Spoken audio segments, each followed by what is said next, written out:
Hello दोस्तों, horror tales channel में आपका स्वागत है। मेरा नाम आर्यन है और मैं आपको एक डरावनी यात्रा की कहानी सुनाने वाला हूँ जिसमें मेरे 5 दोस्त थे। हम सब दोस्त बहुत ही उत्सुकता के साथ एक सप्ताह की छुट्टी के लिए एक पहाड़ी गांव गए थे, लेकिन हमने न सोचा था कि यह यात्रा हमारे लिए कितना डरावना और अजीब होगा। हमारे पहुँचने के बाद हम एक बड़ी ही सुंदर विला में ठहरे जो एक पुराने हवेली के पास था। हम सभी बहुत खुश थे और यहाँ की शांति और सुख शांति का आनंद उठा रहे थे। पहले कुछ दिन हमारी छुट्टी बहुत अच्छी तरह से बीत रही थी।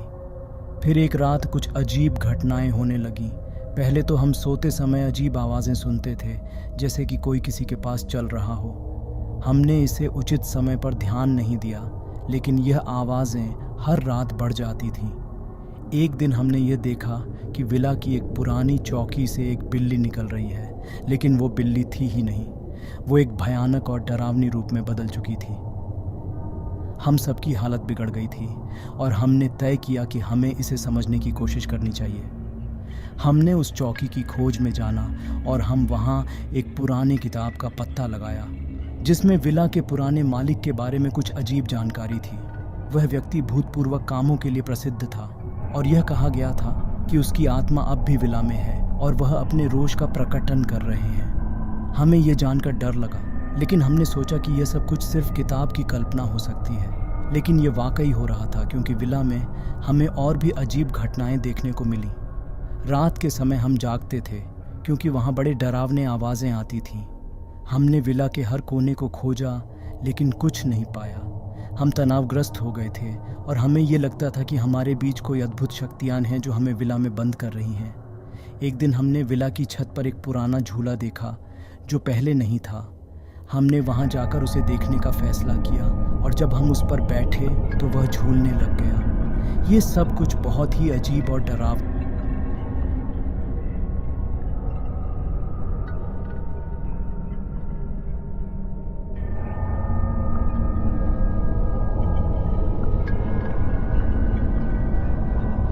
धीरे धीरे हम विला की रहवासियों के बारे में और भी कुछ जानने लगे। वे हमें बताया कि यह विला पुराने समय में एक काबिले के पुराने महाराज का था जो विचारशील और दुनिया के अद्वितीय रहस्यों के पीछे थे।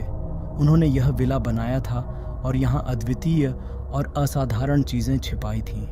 महाराज का दावा था कि उनकी आत्मा अब भी इस विला में है और वे वहाँ के लोगों के साथ खिलवाड़ कर रहे हैं। हम यह भी जान गए कि वह आत्मा उस झूले में बंधी हुई है और वह हमें यहाँ बंद करने के लिए बड़े ही डरावने तरीके से हमारे साथ खिलवाड़ कर रहे हैं। हम सब की आंखों में डर था, लेकिन हम विला से बाहर निकलने का तरीका खोजने लगे।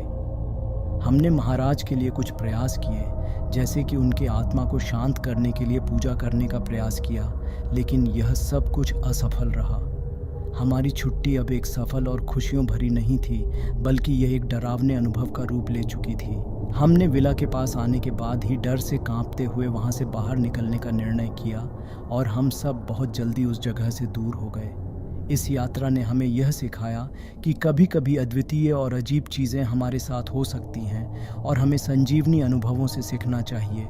हम वहाँ से लौटकर भी डर और आश्चर्य से भरे हुए थे और हमने कभी नहीं सोचा था कि हमारी छुट्टी इतनी अजीब और डरावनी होगी। लेकिन यह यात्रा हमारे जीवन में एक अद्वितीय किस्से के रूप में बन गई, जिसे हम हमेशा याद रखेंगे। अगर ये कहानी आपको पसंद आई हो तो वीडियो को लाइक और शेयर करें और चैनल को सब्सक्राइब करना ना भूलें। धन्यवाद।